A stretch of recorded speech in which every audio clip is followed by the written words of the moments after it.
Hello guys, welcome to ice point. This is Aditi Pandey. तो आज हम पढ़ेंगे हमारा नेक्स्ट चैप्टर, विभाजन को समझना, राजनीति, स्मृति एवं अनुभव। विभाजन की बात की गई है, इसका मतलब आप लोग समझ ही गए होंगे कि विभाजन यानी इंडिया और पाकिस्तान का बंटवारा। तो उसके अंतर्गत हम ये पढ़ेंगे बंटवारे के कुछ अनुभव, जैसे 3 घटनाएं जिनका बयान उन दुख दिनों में गुजरे हुए, मतलब उन दिनों में कैसा हुआ होगा, कैसी सिचुएशंस रही होंगी, आप समझ सकते हैं ना। अगर मान लीजिए कि आप एक घर में रहते हैं, अचानक से लोग कहें कि नहीं नहीं आधा आधा कर दो इस घर को, आधा हमें चाहिए आधा आप ले लेना, तो कितनी मतलब उस टाइम तो कितनी मतलब बात कितनी बड़ी हो चुकी होगी ना। तभी तो आपके घर में लोगों ने अलग रहने का फ़ैसला लिया। तो बिल्कुल वैसे ही जब इंडिया पाकिस्तान में बंटवारे हुए तो बहुत सारे लोगों को बहुत हानियाँ भी हुई, जिससे जो लोग यहाँ से अपना छोड़ के चले गए, जो लोग वहाँ से अपना छोड़ के चले आए, तो उस टाइम तो ये था ना कि भागना है बस किसी तरीके से। उसमें कितने दंगे हुए, कितनी स्थितियाँ बेकार हो गई। आपने इससे रिलेटेड काफ़ी सारी मूवीज़ भी देखी होंगी, इससे रिलेटेड बहुत सारी मूवीज़ बनी हैं जो इस सीन को, इस सिचुएशन को दिखाती हैं। ऐतिहासिक मोड़, बंटवारा या महाध्वंस, होलोकॉस्ट। अभी जो संस्मरण पेश किए गए उनके बंटवारे के दौरान हुई चौतरफा हिंसा का पता चलता है। बंटवारे के दौरान हिंसा काफ़ी ज़्यादा हुई, कई लाख लोग मारे गए, न जाने कितनी औरतों का अपहरण हुआ, उनका रेप हुआ, करोड़ों घर उजड़ गए, रातों रात अजनबी ज़मीन पर रिफ्यूजी बनकर रह गए। इंसानी नुकसान का कोई सटीक हिसाब लगाना नामुमकिन है। काबिल और जानकार विद्वानों ने कहा है कि मरने वालों की संख्या लगभग 2 लाख से 5 लाख रही होगी। शायद ये अनुमान सही भी है। लगभग 1.5 करोड़ लोगों को भारत और पाकिस्तान के बीच रातों रात खड़ी कर दी गई सरहद के इस या उस पार जाना पड़ा था।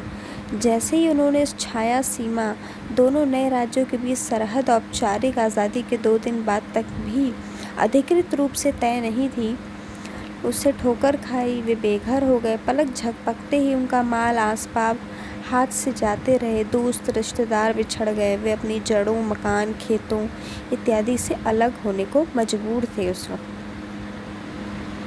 रूढ़ छवियों, स्टीरियोटाइप की ताकत, भारत में पाकिस्तान से नफरत करने वालों और पाकिस्तान में भारत से, दोनों ही बंटवारे की उपज है। कई बार गलतफहमी में लोग यह मान लेते हैं कि भारतीय मुसलमानों की वफादारी पाकिस्तान के साथ है। उनकी कथित गैर भारतीय अखिल इस्लामी निष्ठा की इस धारणा के साथ कई और भी आपत्तिजनक विचार जुड़े होते हैं। मसलन कई लोगों को लगता है कि मुसलमान क्रूर होते हैं, कट्टर होते हैं, हमलावर होते हैं, जबकि हिंदू दयालु होते हैं, शुद्ध होते हैं तथा वे वो हैं जिन पर हमला किया गया है।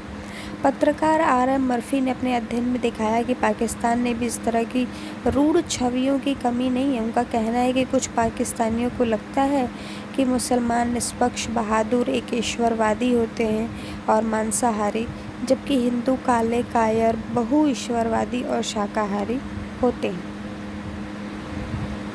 हालांकि इनमें से कुछ छवियां विभाजन के पहले की हैं।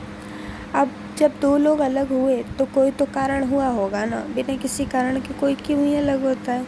तो कारण मेनली क्या था, जैसे मान लीजिए 2 घर हैं, ठीक है, और आप लोग एक साथ रहने लगे, तो इन दोनों घर में आपस में एक चीज़ है, एक घर में है कि वहाँ के लोग अच्छे नहीं हैं और एक घर में है कि सामने वाले घर के लोग अच्छे नहीं हैं। तो वो लोग साथ कैसे ही रह पाएंगे, कभी न कभी तो लड़ाई होगी ही।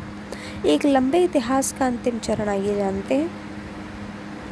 भारतीय भी और पाकिस्तानी भी यह मानते हैं कि मोहम्मद अली जिन्ना की यह समझ कि औपनिवेशिक भारत में हिंदू मुसलमान 2 पृथक राष्ट्र थे, मध्यकालीन इतिहास पर भी लागू की जा सकती है। यह इतिहासकार इस बात पर बल देते हैं कि 1947 की घटनाएं मध्य और आधुनिक युगों में हुए हिंदू मुस्लिम झगड़ों के लंबे इतिहास से बारीकी से जुड़ी हुई हैं। लेकिन यह तर्क इस बात को अनदेखा कर जाता है कि इन समुदायों में झगड़ों का इतिहास मेलजोल के लंबे इतिहास के साथ साथ चला है। फिर यह भी महत्वपूर्ण है कि हिंदू मुसलमानों में कई तरह के सांस्कृतिक आदान प्रदान भी होते रहे हैं। कुछ विद्वान यह मानते हैं कि देश का बंटवारा एक ऐसी सांप्रदायिक राजनीति का आखिरी बिंदु था जो 20वीं शताब्दी के प्रारंभिक दशकों में शुरू हुई। उनका ये तर्क है कि 1909 में मुसलमानों के लिए बनाए गए पृथक चुनाव क्षेत्र का सांप्रदायिक राजनीतिक की प्रकृति पर गहरा प्रभाव पड़ा। पृथक चुनाव क्षेत्रों की वजह से मुसलमान विशेष चुनाव क्षेत्रों में अपना प्रतिनिधि चुन सकते थे। इस व्यवस्था में राजनीतिज्ञों को लालच रहता था कि वो सामुदायिक नारों का इस्तेमाल करेंगे। देखिए, कहीं ना कहीं इस लड़ाई को ना, जैसे कहते हैं ना, एक आग लग गई और उसमें पेट्रोल डालने के लिए कई सारे लोग हैं। तो ये लड़ाई तो ठीक है, लेकिन उसमें पेट्रोल डालने के लिए बहुत सारे लोग हैं। जैसे देश में ही मान लीजिए, आपने देखा होगा बहुत अजीब अजीब टाइप के लोग हैं। लाइक कुछ तो ऐसे हैं कि अगर हम यादव हैं तो हम यादव से ही बात करेंगे, हम उसी को दोस्त बनाएंगे।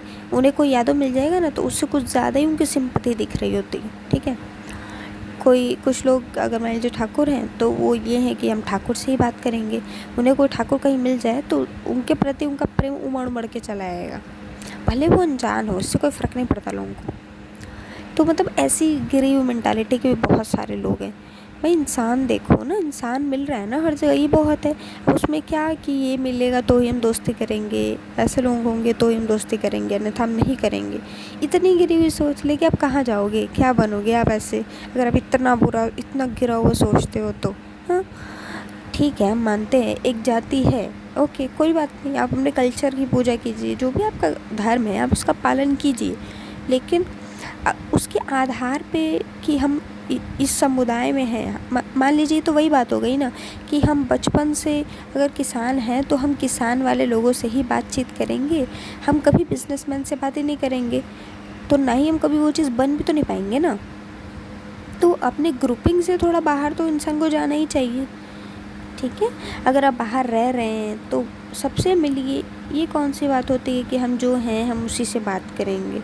अरे ऐसे तो अगर आपके माइंड का लेवल वैसा है तो आप वैसे ही लोगों को चुनेंगे।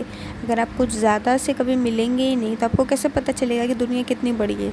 आप तो छोटी सी दुनिया में रहेगा ना, क्योंकि आपने तो उन्हीं लोगों को चुन लिया कि हाँ ये हमारे जैसे हैं तो हम इन्हीं से बात करेंगे और किसी से तो हम बात करेंगे ही नहीं।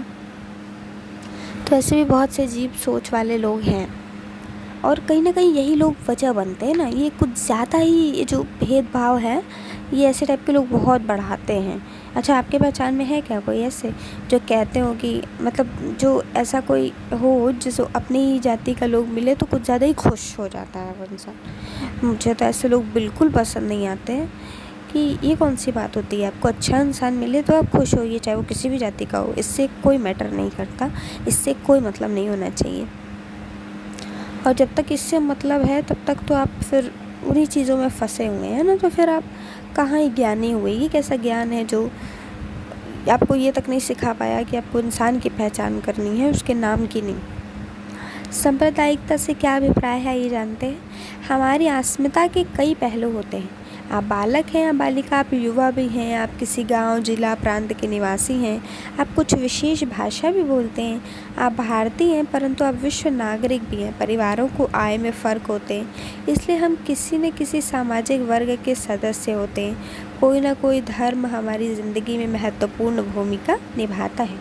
अब धर्म का मतलब ये नहीं होता ना कि जैसे कहते हैं ना अंधविश्वास नहीं होना चाहिए।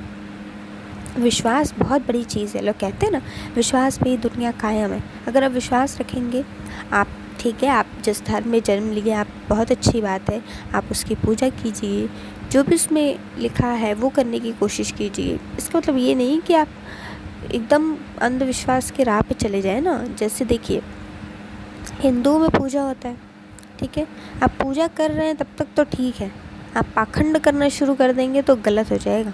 आप काला जादू करना शुरू कर देंगे तो ये गलत हो जाएगा, क्योंकि आप किसी को नुकसान पहुंचा रहे हैं।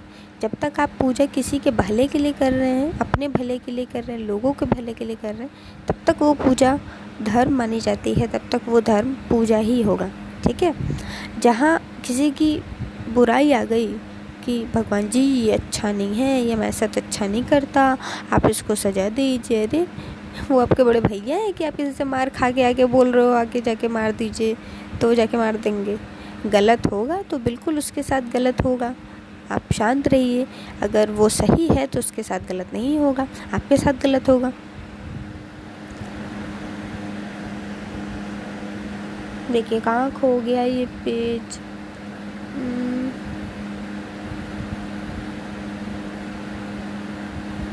I am sorry. हाँ ठीक है, आ गया। चलिए पढ़ते हैं। तो हमारी अस्मिता के कई अभिलक्षण हैं, यानी कि वे जटिल होती हैं। कुछ विशेष संदर्भों में लोग अपनी जटिल अस्मिताओं के कुछ चुने हुए पहलुओं जैसे धर्म को ज़्यादा महत्वपूर्ण मान लेते हैं, लेकिन इसे सांप्रदायिकता नहीं कहा जा सकता। सांप्रदायिकता उस राजनीति को कहा जाता है जो धार्मिक समुदायों के बीच विरोध और झगड़े पैदा करती है। ठीक है, तो किसी भी धार्मिक समुदाय के बीच अगर कोई चीज़ है जो झगड़ा पैदा कर रही है तो उसे सांप्रदायिकता कहते हैं। वापस से पढ़ लीजिएगा। मुस्लिम लीग देख लेते हैं। 1906 में ढाका में शुरू किया गया था। जल्दी लीग यूपी के विशेषकर अलीगढ़ के मुस्लिम संभ्रांत वर्ग के प्रभाव में आ गई। 1940 के दशक में पार्टी भारतीय महाद्वीप के मुस्लिम बहुल क्षेत्रों की स्वायत्तता या फिर पाकिस्तान की मांग भी करने लगी। हिंदू महासभा की स्थापना कब हुई? 1915 में। यह एक हिंदू पार्टी थी जो कामोबेश उत्तर भारत तक सीमित रही। यह पार्टी हिंदुओं के बीच जाति एवं संप्रदाय के फ़र्कों को खत्म कर हिंदू समाज में एकता पैदा करने की कोशिश करती थी। हिंदू महासभा हिंदू अस्मिता को मुस्लिम अस्मिता के विरोध में परिभाषित करने का प्रयास करती थी। और यू नो व्हाट, हिंदू ही सबसे ज़्यादा बदल गए हैं। मतलब कहते हैं ना मॉडर्न हो जाना, तो सबसे ज़्यादा हिंदू हुए हैं। जैसे आप मुस्लिम्स को देख लीजिए, उनके बच्चे पहले भी जाते थे वो फातिहा पढ़ने, अभी भी जाते हैं फातिहा पढ़ने। जो भी पूजा उनके घर में होती है वो करते हैं। आप अपने घर में देख लीजिए, अगर आप हिंदू हैं तो आरती होती है शाम को, तो आप जाते हैं क्या कभी? मम्मी बुलाती है आरती ले लो, तो उसमें भी बहुत लगता है कि हाँ कितना जान लगाना पड़ रहा है जाने के लिए। 5 मिनट आरती में खड़े हो जाने, 5 मिनट मेडिटेशन कर लेने से दुनिया बदल जाएगी। आप खुद अपने धर्म की इज्जत नहीं कर रहे हैं तो कोई और कैसे करेगा? और तो और जो भी धर्म से जुड़े ग्रंथ हैं उन पे फ़नी वीडियोस बना के लोग डाल देते हैं। समझ नहीं आता कैसा सेंस है लोगों का। एटलीस्ट उसे फॉरवर्ड तो बिल्कुल मत कीजिए। धर्म हंसने वाली चीज़ नहीं होती है। धर्म पे हंसना नहीं चाहिए। जैसे होता है ना, कुछ चीज़ों पे हंसना नहीं चाहिए। कोई अगर आपको ज्ञान की बात बता रहा है, आप बैठ के ही कर रहे हैं, तो वो तो आपके संस्कारों का क्या कहा जा सकता है कि कमी है, तभी आप इस तरीके का व्यवहार कर रहे हैं। नहीं तो ऐसा व्यवहार थोड़ी होता है। तो बिल्कुल यही है कि ये बहुत सारी चीज़ें हैं जो सीखनी तो पड़ेंगी ही। हम लोगों को सबसे पहले अपने धर्म की इज्जत स्वयं करना सीखना होगा। यूनियनिस्ट पार्टी पंजाब में हिंदू, मुस्लिम और सिख भूस्वामिक हितों का प्रतिनिधित्व करने वाली राजनीतिक पार्टी। यह पार्टी 1923 to 47 के बीच काफ़ी ताकतवर थी। आइए आगे चलते हैं। पाकिस्तान का नाम पाकिस्तान अथवा पाकिस्तान यानी कि पंजाब, अफगान, कश्मीर, सिंध और बलूचिस्तान। नाम कैम्ब्रिज के एक पंजाबी मुसलमान छात्र चौधरी रहमत अली ने 1933 और 1935 में लिखित 2 पर्चों में गढ़े थे। रहमत अली इस नई इकाई के लिए अलग राष्ट्रीय हैसियत चाहते थे। 1930 के दशक में किसी ने रहमत अली की बात को गंभीरता से नहीं लिया। यहाँ तक कि मुस्लिम लीग और अन्य मुस्लिम नेताओं ने भी उसके इस विचार को केवल एक छात्र का स्वप्न समझ के खारिज कर दिया था। मुस्लिम लीग के 1940 वाले प्रस्ताव की मांग कि भौगोलिक दृष्टि से सटी हुई इकाइयों को क्षेत्रों के रूप में चिन्हित किया जाए, जिन्हें बनाने में ज़रूरत हिसाब से इलाके का फिर से एक ऐसा समायोजन किया जाए कि हिंदुस्तान के उत्तर पश्चिमी और पूर्वी क्षेत्र जैसे उन हिस्सों में मुसलमान की संख्या ज़्यादा है, उन्हें इकट्ठा करके एक स्वतंत्र राज्य बना दिया जाए, जिसमें शामिल इकाइयाँ स्वाधीन हों और स्वायत्त हों। लीग की मांग क्या थी और वो कैसे पाकिस्तान की मांग कर रही थी, आप देख रहे हैं। विभाजन का एक संभावित विकल्प। मार्च 1946 में ब्रिटिश मंत्रिमंडल ने लीग की मांग का अध्ययन करने और स्वतंत्र भारत के लिए एक उचित राजनीतिक रूपरेखा सुझाने के लिए 3 सदस्यीय प्रतिनिधिमंडल को दिल्ली भेजे। इस कैबिनेट मिशन ने 3 महीने तक भारत का दौरा किया और एक ढीले ढाले त्रिस्तरीय महासंघ का चुनाव कर दिया। इसमें भारत एकीकृत ही रहने वाला था, जिसकी केंद्रीय सरकार काफ़ी कमज़ोर होती और उसके पास केवल विदेश रक्षा और संचार का जिम्मा होता। संविधान सभा का चुनाव करते हुए मौजूदा प्रांतीय सभाओं और 3 हिस्सों में समूहबद्ध किया जाना था। हिंदू बहुल प्रांतों और समूह क, पश्चिमोत्तर मुस्लिम बहुल प्रांतों और समूह ख और पूर्वोत्तर के मुस्लिम बहुल प्रांतों को ग में बांटा गया था। शुरुआत में तो सभी पार्टियों ने इसे मान लिया, लेकिन यह समझौता ज़्यादा देर तक चल नहीं पाया। कांग्रेस चाहती थी कि प्रांतों को अपनी इच्छा का समूह चुनने का अधिकार मिलना चाहिए। जैसे ऑब्वियस सी बात है, कहा जाता है हिंदुस्तान में हिंदू ज़्यादा हैं। अब आप कह दो कि इसके 3 पार्ट कर दो, 2 पार्ट में मुसलमान को रख देते हैं, 1 पार्ट में हिंदू को रख देंगे, तो ये कैसे संभव है ना। जिनकी संख्या ज़्यादा है उन्हें स्थान भी तो ज़्यादा चाहिए ना। अब हम कल इस पे आगे डिस्कस करेंगे। अगर कोई क्यूरी हो तो आप नीचे लिख सकते हैं, कोई कन्फ्यूजन हो तो आप नीचे लिख सकते हैं। Thank you so much for watching.